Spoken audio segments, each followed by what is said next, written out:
तो गाइस हमारी paid Telegram channel पर थुन्नाव सील का पूरा नावल एक्सप्लेन हो चुका है। अगर आपको देखना है तो आपको लिंक डिस्क्रिप्शन बॉक्स और कमेंट बॉक्स में मिल जाएगा। और इस टाइम 85% ऑफ चला है, जिसमें 1 मंथ सब्सक्रिप्शन केवल 79 रुपीज़ में मिल रहा है और यह ऑफर केवल कल तक ही वैलिड है। Link in description and comment box. तो चलिए एपिसोड की स्टार्टिंग करते हैं। तो एपिसोड की स्टार्टिंग में दिखाया जाता है कि 6 मंदिरों की महासभा में जो लाइट चुनने वाली थी वो जाकर लॉन्ग हाउचेन पर रुकती है और दूसरी लाइट जाकर रुकती है एक नाइट टेंपल के एल्डर पर। और वो जो नाइट टेंपल का एल्डर होता है वो खड़ा होता है और सीधे अरीना की तरफ जाने लगता है। लॉन्ग हाउचेन खड़ा होता है और तुरंत नाइट टेंपल के हॉल मास्टर और अपने दादाजी लॉन्ग लैटियन को ग्रीट करता है। लॉन्ग हाउचेन उस एल्डर को देखकर काफी ज्यादा शॉक था, क्योंकि वो जो एल्डर था उसने एल्डर लॉन्ग लैटियन को ग्रीट नहीं किया था। इसका मतलब यह हो सकता है कि वह जो एल्डर है वह लॉन्ग लैटियन से भी ज्यादा पावर रखता है और उसका नाइट टेंपल में काफी ज्यादा दबदबा है। और लॉन्ग हाउचेन ने उस बंदे को कभी भी देखा नहीं था और वहाँ पर जो लॉन्ग हाउचेन था वो भी अरीना में इंटर कर जाता है। एल्डरली जो मेज टेंपल के हॉल मास्टर थे वह जैसे ही उस नाइट टेंपल के बंदे को देखते हैं उनके चेहरे पर एकदम सिकन आ जाती है और कहते हैं ये कैसे पार्टिसिपेट कर सकता है। उनके बगल में तानवान बैठी होती है तो कहती है एल्डरली क्या आप इस बंदे को जानते हैं? मैंने भी इस बंदे को कभी नहीं देखा है। तो वहाँ पर एल्डरली कहते हैं ये बंदा मास्टर यांग हावान का बड़ा भाई मास्टर होंग्यू, और होंग्यू जो है वो बहुत ही ज्यादा पावरफुल है। मैं भी उसका सामना नहीं कर सकता, वो हुमेस में सबसे ज्यादा पावरफुल है। इस टाइम हुमेस में ऐसा कोई भी नहीं है जो इसके जितना पावरफुल है। यहाँ तक कि नाइट टेंपल के लॉर्ड जिंग्यू और लॉन्ग लैटियन अपनी सील डिवाइन थ्रोन का उपयोग करके भी इस बंदे से अकेले फाइट नहीं कर सकते और मैं भी इस बंदे का सामना नहीं कर सकता। और इस बंदे का नाम है एल्डर यांग होंग्यू और ये यांग फैमिली का सबसे बड़ा बेटा है। मास्टर यांग हावान इसके छोटे भाई हैं। और तुम जानती हो सबसे अजीब बात क्या है? ये इतना ज्यादा पावरफुल है लेकिन इसके पास कोई भी सील डिवाइन थ्रोन नहीं है। ये नाइट टेंपल से बिलोंग करता है। वहाँ पर तानवान काफी ज्यादा शौक हो जाती है और कहते पर ये कैसे हो सकता है, ये इतना ज्यादा पावरफुल है तो आखिर इसके पास कोई सील डिवाइन थ्रोन कैसे नहीं है? तो वहाँ पर एल्डर ली कहते हैं मुझे भी नहीं पता। अगर एल्डर यांग होंग्यू के पास सील डिवाइन थ्रोन होता ना तो बहुत ही ज्यादा पावरफुल होते।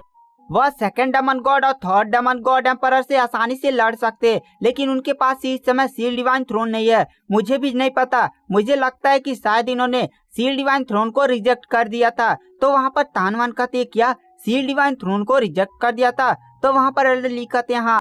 उसके बाद हमें दिखाया जाता है एरिना में जो चेंग जीडियान होते हैं एकदम बीच में पहुंचते हैं। सामने थे एल्डर यांग होंग्यू और दूसरे तरफ था लॉन्ग हाउचेन। लॉन्ग हाउचेन उनको ग्रीट करता है। तो वहाँ पर एल्डर यांग होंग्यू लॉन्ग हाउचेन से कहते हैं लॉन्ग हाउचेन मैंने तुम्हारे बारे में बहुत ज्यादा सुना है, तुम बहुत ही ज्यादा टैलेंटेड हो लेकिन अभी तुम बहुत ही ज्यादा छोटे हो। अगर तुम मुझे हरा देते हो तो मैं तुम्हें मान लूंगा और हमेशा तुम्हारे साइड रहूंगा। और वहाँ पर जो एल्डर यांग होंग्यू होते हैं वो लॉन्ग हाउचेन की तरफ देखते हुए कहते हैं लॉन्ग हाउचेन तुम अपने विपन और शील्ड का भी उपयोग कर सकते हो, यहाँ तक कि तुम अपनी आर्मर का भी उपयोग कर सकते हो। लॉन्ग हाउचेन यह बात सुनकर काफी ज्यादा शौक था। पूरी ऑडियंस भी शौक हो जाती है कि एल्डर यांग होंग्यू लॉन्ग हाउचेन को उसका विपन और शील्ड और कवच का उपयोग करने की आज्ञा दे रहे हैं। तो लॉन्ग हाउचेन एल्डर पर ये नियम के खिलाफ है। यहाँ पर इस 6 मंदिरों की महासभा में सख्त निर्देश दिया गया है कि कोई भी अपने विपन्स का उपयोग नहीं कर सकता। तो वहाँ पर एल्डर होंग्यू कहते हैं अरे चलो इस रूल की चिंता मत करो, मैं एल्डर चेंग जीडियान से बात कर लेता हूँ। और तुरंत वह चेंग जीडियान की तरफ मुड़ते हैं और कहते हैं क्या लॉन्ग हाउचेन अपने विपन्स का उपयोग कर सकता है ना? मैं इसे विपन के साथ लड़ना चाहता हूँ, मैं कोई भी अपना विपन का उपयोग नहीं करूंगा। तो वहाँ पर एल्डर चेंग जीडियान कहते हैं ठीक है भाई, तुम ऐसे ही बोले हो तो ठीक है लॉन्ग हाउचेन, तुम अपने विपन्स और शील्ड और अपने बिस्ट पार्टनर का भी उपयोग कर सकते हो।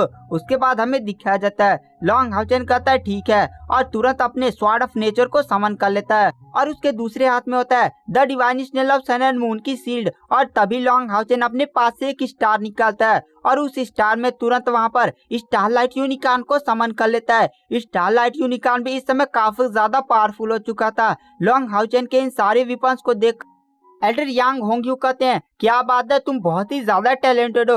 20 साल की उम्र में एक दिव्य स्तर का उपकरण, बहुत ही बढ़िया। चलो अब लड़ने में थोड़ा मजा आएगा। उसके बाद हमें दिखाया जाता लॉन्ग हाउचेन तुरंत स्टारलाइट यूनिकॉर्न के पीठ से उतरता है और अपने 6 पंखों को फैला लेता है और तुरंत उड़ते हुए सीधे एल्डर यांग होंग्यू पर स्वॉर्ड ऑफ नेचर से अटैक करने लगता है और तुरंत पास जाकर light of hibiscus technique perform करके एल्डर यांग होंग्यू पर अटैक करता है। एल्डर यांग होंग्यू तुरंत अपने एक पंच से लॉन्ग हाउचेन के इस अटैक को समाप्त कर देते हैं। लॉन्ग हाउचेन एल्डर होंग्यू की पावर्स को देखकर काफी ज्यादा शॉक था। लॉन्ग हाउचेन एल्डर होंग्यू पर अपने तलवार से लगातार अटैक किया जा रहा था। लॉन्ग हाउचेन ने इस समय divine snail of sun and moon की शील्ड को भी रख लिया था और वह नंगे हाथों से ही एल्डर होंग्यू पर लगातार अटैक किया जा रहा था, लेकिन एल्डर होंग्यू लॉन्ग हाउचेन के इस अटैक को बहुत ही आसानी से रोक दे रहे थे और लॉन्ग हाउचेन को पीछे ढकेलने में कामयाब हो जाते हैं। लॉन्ग हाउचेन ने लगभग 20 से 30 अटैक किए थे, लेकिन एल्डर होंग्यू ने अपने पंचेस का उपयोग करके लॉन्ग हाउचेन को पीछे ढकेल दिया था। लॉन्ग हाउचेन तुरंत अपने हाथ से the divine snail of sun and moon की शील्ड को हटाता है और तुरंत अपने हाथ में blue rain hibiscus of light sword को समन करता है और दोनों स्वॉर्ड का उपयोग करके असुरा स्ट्राइक टेक्निक परफॉर्म करने लगता है। असुरा स्ट्राइक टेक्निक जैसे ही परफॉर्म होती है, दोनों स्वॉर्ड से एक बहुत ही भयंकर एनर्जी निकलने लगती है और वहां पर तुरंत जो लॉन्ग हाउचेन होता है वो उन दोनों अटैक से असुरा स्ट्राइक एल्डर होंग्यू पर अटैक कर देता है। एल्डर यांग होंग्यू तुरंत अपनी पावर्स का उपयोग करके अपने सामने शील्ड क्रिएट करते हैं। एल्डर होंग्यू लॉन्ग हाउचेन से कहते हैं, तुमने मुझे अपना शील्ड उपयोग करने पर मजबूर कर ही दिया। तो वहाँ पर लॉन्ग हाउचेन कहता है, अभी तो देखिए मैं क्या करता हूँ। लॉन्ग हाउचेन की बॉडी से बहुत ही तेज प्रकाश निकलने लगता है और उसके जो हार्ट ऑफ इटर्निटी थी वो बहुत ही तेज ग्लो करने लगता है। लॉन्ग हाउचेन बहुत ही ज्यादा अपनी स्पिरिचुअल एनर्जी को बढ़ा लेता है और तुरंत अपने स्वॉर्ड ऑफ नेचर को दोनों हाथ से पकड़ता है। उसकी स्वॉर्ड ऑफ नेचर एकदम बहुत ही तेज चमकने लगती है और लॉन्ग हाउचेन तुरंत उस पर लगा हुआ सील हटा देता है और तुरंत एल्डर होंग्यू पर अटैक करने लगता है। एल्डर होंग्यू भी लॉन्ग हाउचेन से अब लड़ने में उनको मजा आ रहा था, पर फिर भी लॉन्ग हाउचेन अभी भी एल्डर होंग्यू पर पूरा बढ़िया तरह से भारी नहीं पड़ा था। लॉन्ग हाउचेन को फिर से एल्डर होंग्यू पेट पर मुक्का मारकर पीछे ढकेल देते हैं। लॉन्ग हाउचेन कहता है, तो ये बात है, अब मुझे लगता है अपने डोमेन का उपयोग करना ही पड़ेगा। लॉन्ग हाउचेन तुरंत लाइट गॉड डोमेन को उपयोग करने लगता है। लाइट गॉड डोमेन तुरंत लॉन्ग हाउचेन के पीछे प्रकट होता है। लॉन्ग हाउचेन के पीछे एक बहुत ही बड़ा देवता नियर एक आकृति खड़ी होती है और वहां पर लॉन्ग हाउचेन एक शील्ड में कवच होता है। तभी हमें दिखाया जाता है जो वहां पर एल्डर यांग होंग्यू होते हैं वह कहते हैं, अच्छा डोमेन का उपयोग करे, पर मेरे पास बहुत ही ज्यादा विशेष डोमेन है। और वहां पर जो एल्डर होंग्यू होते हैं वह तुरंत अपने डोमेन को प्रकट करते हैं। उनका डोमेन होता है स्टार डोमेन और तुरंत एल्डर होंग्यू भी लॉन्ग हाउचेन से फाइट करने लगते हैं। अब वहां पर लॉन्ग हाउचेन और एल्डर होंग्यू के बीच में इतनी खतरनाक बैटल होने लगती है कि पूरा जो सिक्योरिटी सिस्टम लगाया गया उस एरिना के चारों तरफ वो भी कांपने लगता है और जैसे ये कांपता हुआ देखते हैं, सारे एल्डर्स अपनी अपनी पावर्स का यूज करके उस शील्ड को स्टेबल करने की कोशिश करने लगते हैं और थोड़ी देर में वो कामयाब भी हो जाते हैं।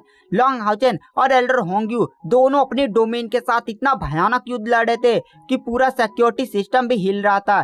सारे एल्डर्स अपनी अपनी पावर्स का उपयोग कर रहे थे, लेकिन उनको भी झटका लग रहा था और हमें दिखाया जाता है एल्डर होंग्यू लॉन्ग हाउचेन की डोमेन की पावर को देखकर कहते हैं, लॉन्ग हाउचेन तुम्हारी स्पिरिचुअल एनर्जी बहुत ही स्पीड के साथ रिकवर हो रही है, लेकिन मेरी स्पिरिचुअल एनर्जी धीरे धीरे रिकवर हो रही है, इसीलिए मुझे अब तुम्हें हराना होगा। दरअसल लॉन्ग हाउचेन के पास जो हार्ट ऑफ इटर्निटी था वो बहुत ही तेज स्पीड के साथ लॉन्ग हाउचेन की स्पिरिचुअल एनर्जी बढ़ाता था। जितना कोई बंदा 1 मिनट में स्पिरिचुअल एनर्जी को गेन करेगा वो उसे 1 भी सेकंड नहीं लगेगा, उससे 10 गुना ज्यादा वो तुरंत उसका हार्ट ऑफ इटर्निटी उसे प्रोवाइड कर देता था। एल्डर यांग होंग्यू कहते हैं, तुम नहीं जानते मेरे पास एक ही डोमेन नहीं है, और तुरंत एल्डर होंग्यू के पास उनका बीस्ट पार्टनर प्रकट होता है। उनका बीस्ट पार्टनर होता है स्टार स्काई माइथोलॉजिकल बीस्ट, जो एक पौराणिक स्तर का जानवर था जो बहुत ही ज्यादा रेयर होते हैं। और वहां पर जो स्टार स्काई माइथोलॉजिकल बीस्ट होता है वह लॉन्ग हाउचेन की तरह एकदम अजीब नजर से देखता है, जैसे लॉन्ग हाउचेन उसके सामने कुछ भी नहीं हो, और तुरंत वहां पर वह एल्डर होंग्यू पर एक पावर्स का उपयोग करता है। एल्डर होंग्यू का डोमेन जो होता है वो डबल हो जाता है, मतलब एल्डर होंग्यू का जो स्टार डोमेन था वो 1 लेयर का नहीं बल्कि 2 लेयर का हो जाता है। और इस नज़ारे को देखकर लॉन्ग हाउचेन भी काफी ज्यादा शौक था, क्योंकि उसे एक डोमेन को तोड़ने में ही काफी ज्यादा प्रॉब्लम हो रही थी, लेकिन अब तो यहाँ पर 2 डोमेन आ गया है। लॉन्ग हाउचेन पर दबाव बढ़ने लगता है। एल्डर होंग्यू कहते हैं, लॉन्ग हाउचेन हार मान लो, वरना मेरे इस अटैक का सामना कर दिखा। और गाइस आज की वीडियो की एक्सप्लेन यहीं पर एंड कर देते हैं। नेक्स्ट एपिसोड जल्दी हमारे चैनल पर अपलोड हो रहा है। Thank you, bye.